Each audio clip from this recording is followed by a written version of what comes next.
উত্তর ভারতের কঞ্চ পাহাড়ের চূড়ায় অবস্থিত কার্তিক স্বামী মন্দির দর্শন করে আজ আমরা রওনা দিলাম আমাদের ভ্রমণের দ্বিতীয় পর্ব মদমহেশ্বরের উদ্দেশ্যে।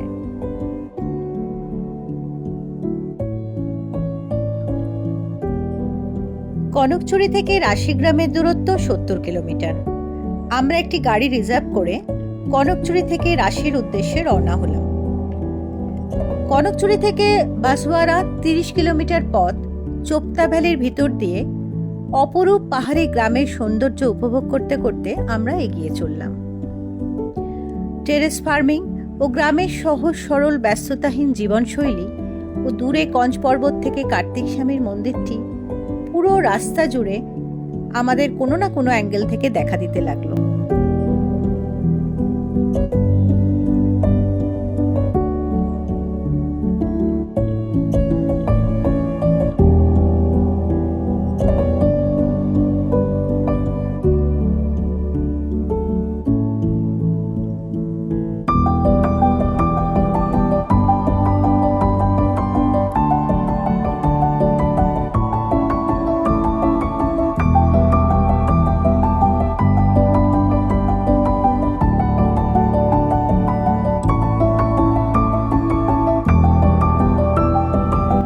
বাসওয়ারা থেকে আমরা রুদ্রপ্রয়াগ অক্ষিমঠের হাইওয়ের পথ ধরলাম।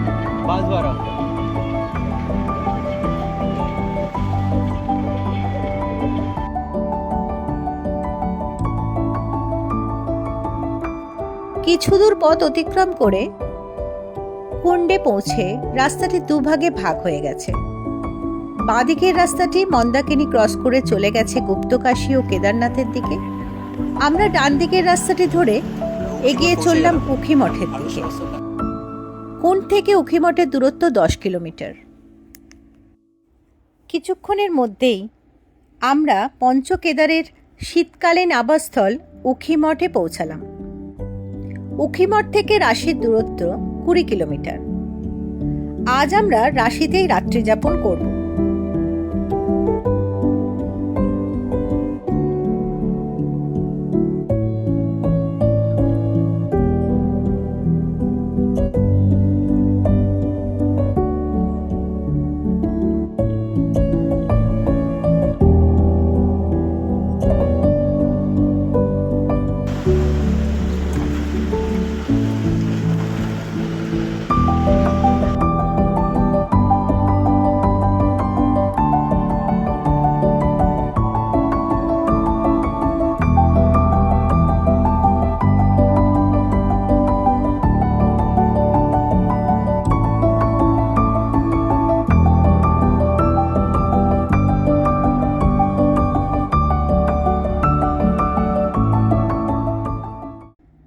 রাশিগ্রাম পৌঁছে একটু ফ্রেশ হয়ে গরম গরম পাহাড়ি খাবার উপভোগ করে আমরা বেরিয়ে পড়লাম রাশিগ্রাম ঘুরে দেখতে।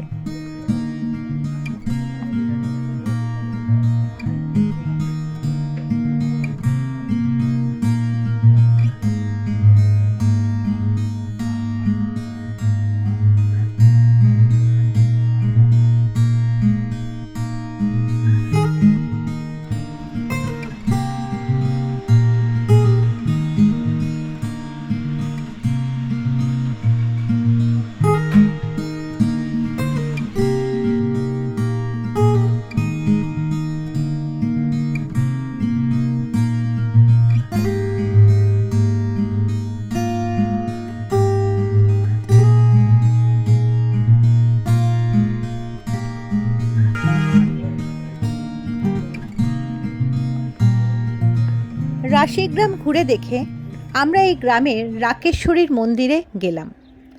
কথিত আছে রাকেশ্বরীর মন্দিরের দর্শন ব্যতীত এই মদমহেশ্বর যাত্রা অসম্পূর্ণ থেকে যায়। তাই তার আশীর্বাদ নিতে আমরা পৌঁছে গেলাম রাকেশ্বরী মন্দিরে।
রাকেশ্বরী মন্দিরটি দর্শন করে আমরা একটু তাড়াতাড়ি আজ হোটেলে ফিরলাম। ডিনার কমপ্লিট করে তাড়াতাড়ি শুয়ে পড়লাম।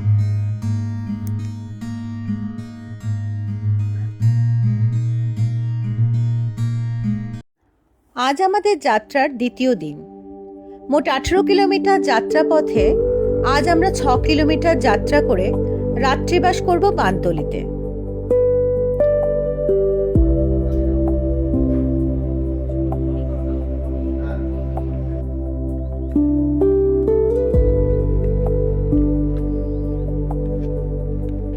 রাশি থেকে একটি গাড়ি করে আধা কিলোমিটার গেলেই আকতলি ঘাট।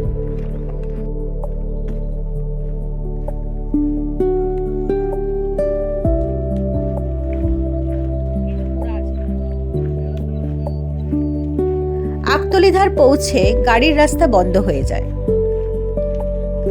আকতলিধার থেকে আমরা আমাদের হাঁটা শুরু করলাম।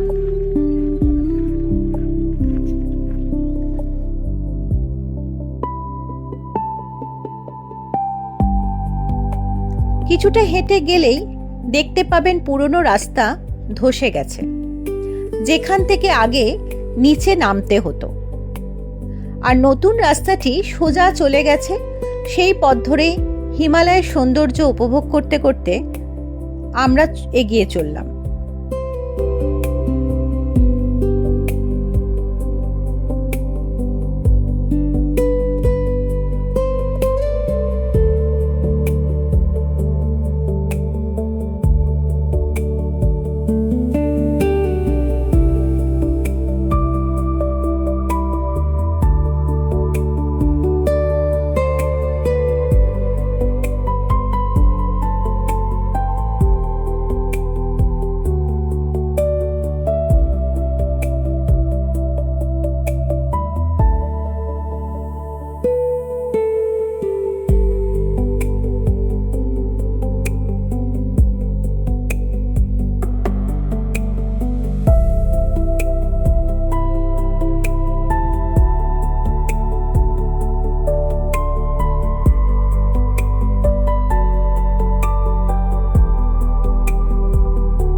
সুন্দর প্রকৃতিকে উপভোগ করতে করতে প্রায় ঘণ্টাখানেক হাঁটার পর আমরা পৌঁছে গেলাম দেবীদার মন্দিরে। এখান থেকে গন্ডার 750 মিটার দূরত্বে অবস্থিত। তাই কিছুক্ষণ এখানে জিরিয়ে নিয়ে আবার এগিয়ে চললাম গন্ডারের দিকে।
রাশি থেকে 4 কিলোমিটার ওপরে গন্ডার গ্রামটি হল মদময়েশ্বর ট্রেকের প্রথম বড় স্টপ।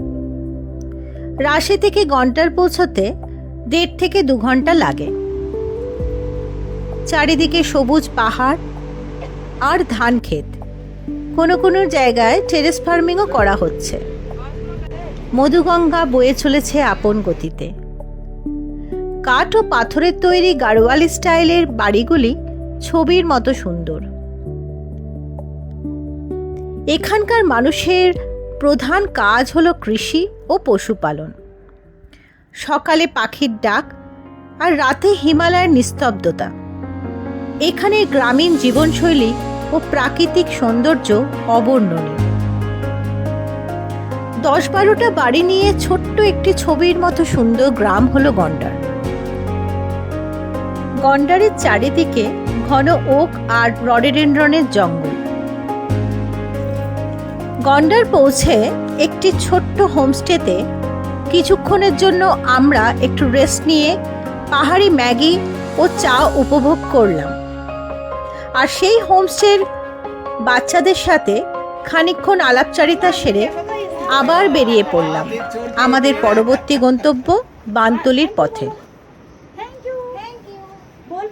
उसका नाम क्या है? उसका नाया जल गया क्या? आशिका, अनुष्का, आराध्या, आराध्या, आराध्या, आशिका, बहुत अच्छा। 4 बहनें ये।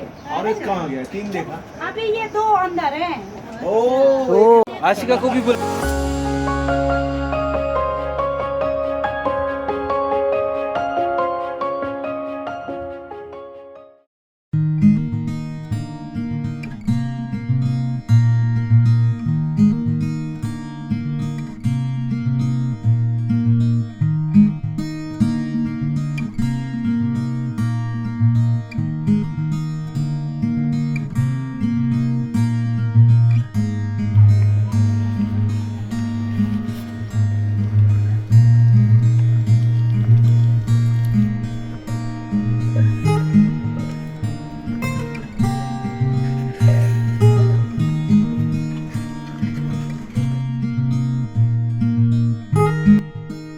বানতলির পথে হাঁটা শুরু করতেই জঙ্গল আরো গভীর হতে শুরু করলো।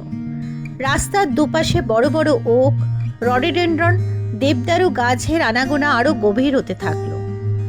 আর এই গরমকালেও বেশ ঠান্ডা উপভোগ করতে লাগলাম। আর খানিকটা পথ হাঁটার পর 2-1টা ছোট ঝর্ণাও চোখে পড়ল। রাস্তায় প্রচুর অপূর্ব পাখি, বিভিন্ন সুন্দর সুন্দর ফুল ও প্রজাপতির দেখা মিলল। আর দূরে নদীর ধারে দেখা মিলল ইয়েলো ফুটেড মার্টেন, ছোট্ট ভোঁদরের মতো দেখতে, এক শিকারী বন্যপ্রাণী।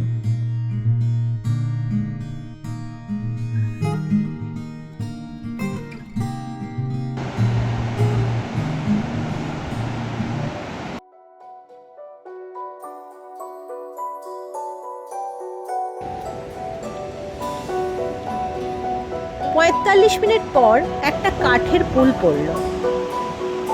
এখানে আরেকটি নদী মধুগঙ্গার সঙ্গে মেশে, যার লোকাল নাম হলো মোরপাঙ্খ।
সকাল 10টায় গন্ডার ক্রস করে আমরা 12টার মধ্যে বানতলিতে পৌঁছে গেলাম।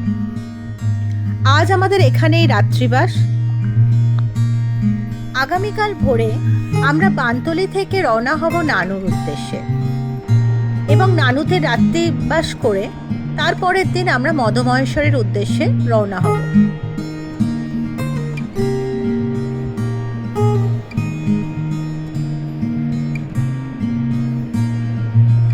রোডের ডান দিকে বিশ্ব হোমস্টে স্টার্ট করেছিলাম সকাল 6:30টায় রাশি থেকে। আজ আসি, হাজির হব আবার আগামী পর্বে। নমস্কার।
আমাদের এই ভ্রমণের ভিডিওটি ভালো লাগলে please do like and subscribe our channel. নমস্কার।